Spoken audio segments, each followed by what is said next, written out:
пайғамбар саллаллоҳу алайҳи вассалам Аллоҳро раҳмат кунад мисли дигар кӯдакон бозӣ мекарданд, аммо ӯ ҳеҷ гоҳ ба будҳо наздик намешуд, дар ҳоле ки дигар кӯдакон дар пеши будҳо бозӣ мекарданд ва баъзан ибодати онҳоро тақлид мекарданд. Ӯ оҳиста ақибнишинӣ мекард. Рӯзе биби Амина Аллоҳ ӯро раҳмат кунаду кӯдакенро диданд, ки дар назди Каъба бозӣ мекарданд ва бо дастонашон ламс мекарданд. Биби Амина мега Муҳаммада файруд карду гуфт: эй Муҳаммад, фарзандам, назди ман биё саллам.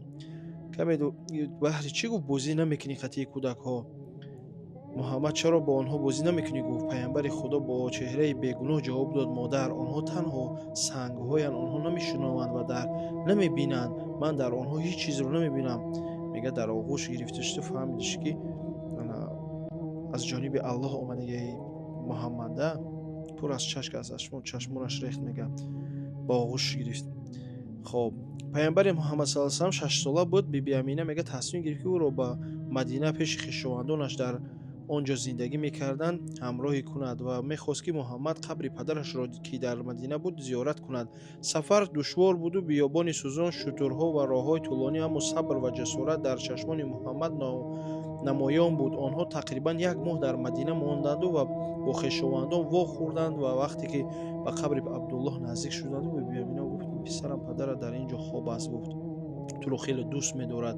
Пайғамбари Худо хомӯш шуд, дар назди қабр истода, ашк аз чашмонаш ҷорӣ шуду, аммо суханон боқӣ монданд. Мега дар роҳ бозгаштанду корвон дар ҷои ба номи Абво мега таваққуф карду ва дар он ҷо биби Амина ногаҳон бемор шуд. Мега бемории ӯ шиддат гирифту ва ҳаракат кардан натавонист, душвор буд.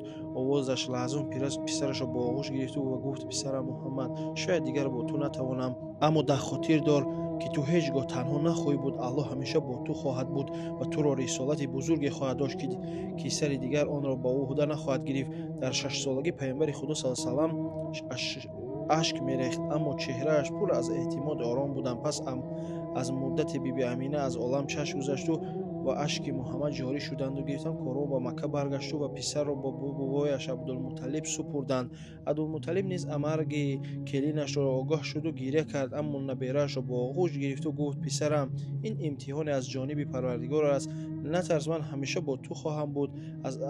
аз Аллоҳ туро дастгирӣ хоҳад кард. Гуфташ ва аз он вақт ҷониб Абдулмутталиб Муҳаммадро аз худашон дидан бештар дӯст медоштад.